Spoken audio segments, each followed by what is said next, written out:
But this is one place where I won't wear them, and that's around these guys, and neither can you. So if you go walking out in the bush, going to do a bit of work in your backyard or whatever, wearing closed shoes, long pants. Now, yeah, it does get hot in here, it gets really, really uncomfortable. But I can always jump out of here, I can always go and grab a cold drink, I can always go and jump in my car and throw the air conditioning on.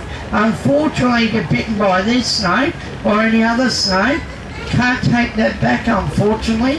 Hate to disappoint you, but I've actually been doing this job about 7 years now. Never been bitten by a venomous snake, and that's the way I want to try to keep it as well. Now, this snake down here, when I get him out, most people go, oh, there's a red-bellied black snake. You said that, you're wrong, he's not a red-belly. This one here is what is called a collet snake. Found out around Mount Isa. Now, yeah, this one here is one of the 5 black snakes we have in Australia as well, which is pretty funny because it's got no black on him either.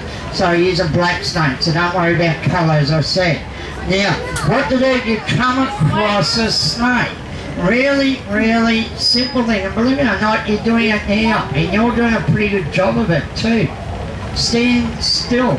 That's all you've got to do. Now, most people, if they see a snake, normally what they'll do first up is they'll see the snake and they'll start searching around for the nearest spade or shovel. So they get a bit of a whack in the head. Now, I'll give you a little tip with that. If you want to get bitten by a snake, that's pretty simple. Start smacking him in the head. Because I guarantee I'll turn around and bite you. If you don't want to get bitten by the snake, don't smack him in the head. Pretty plain and simple. Now, the other thing most people do, they'll come walk along, see the snake, and they'll panic. And they'll start running around, jumping up and down and acting pretty crazy. Now, that's another dangerous thing, because venomous snakes in Australia, terrible eyesight. They only see about 2 to 3 metres, which is about the length of the side of the pit there. Anything over that, they'll only see in shadows anyway. So they'll only react to you when you move. Now, I'll give you a little demo now. If I stand perfectly still, I'm fine. Now, yes, this snake here will come around me boots, and on the odd occasions they will even come up me boots, and on the rare occasions they will even come up me jeans.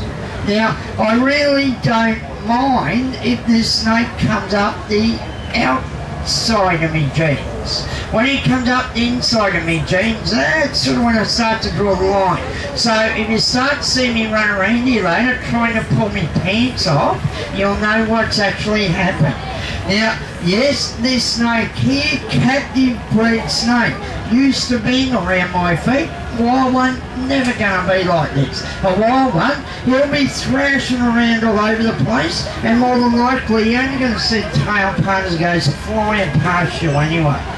Now, one of the biggest questions I get during my show is, do you milk your snakes to get rid of the venom to make it safer? No, I don't. Once in my time, actually, this snake here wants to get angry with me, have a bit of a munch. This snake down here still got enough venom in it to kill me about 5 times over. So now he looks pretty calm and placid. Yeah, still kill me just as a wild one will. So I've still got to be pretty careful. Now, while I get this fella away, is anyone here a good screamer? Does anyone like screaming around snakes? You do, that's good, mate. Don't be embarrassed. Anyone else? You do, that's good. Anyone else? One over there, that's good. No one? Good. I want up there, because if you do, don't be embarrassed to admit you like screaming. Best thing you can do, because snakes are deaf. They don't have ears. So you can scream as loud as you like. Actually, it does you good if you scream around snakes, because what happens when you scream, you release all your anxiety.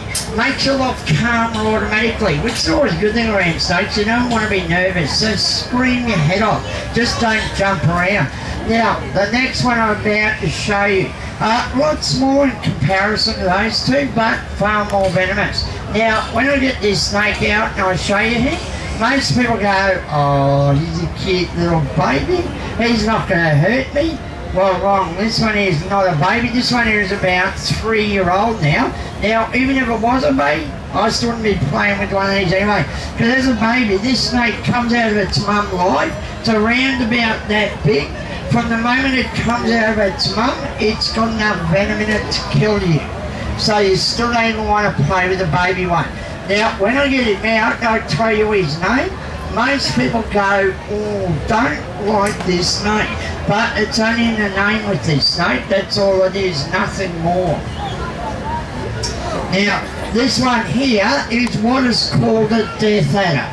Now, death adders, you've actually probably already walked past 100 of these and you wouldn't have even known they were there. They're well camouflaged, you won't see it. Now, the way you will see this snake, unfortunately, you go walking through the bush, you come walking along and you go crunch right on him. Now, that's when he's going to be turning around and biting you on the foot. Now, if somebody stood on my head, I wouldn't like it either, so I'd turn around and bite you. So watch where you're walking with this snake. You shouldn't have a problem anyway. Actually, the biggest majority of people that do get bitten by this snake, unfortunately, are people like me, snake handlers. Now, I know what you're all thinking, that we're all stupid, we're all crazy. No, that's not the reason why we get bitten. The reason is, this snake down here, fully grown, actually got the second largest fangs for any snake in Australia. What happens is, bite straight through that bag, and he'll nail you right on the fender as you get in your mouth. So don't think I'm having a great day if that does happen to me. Now, out of all the snakes, don't advise anyone to touch a snake out in the wild, but this snake here, definite no-no. Should never ever be handled by hand because this particular snake, fastest striking snake, this one, strikes about 0.4 of a second. So yes, without you blinking, he would have bitten you. Now, there was an elderly gentleman a few years ago now, did a bit of a stupid thing. I wouldn't recommend you do this either.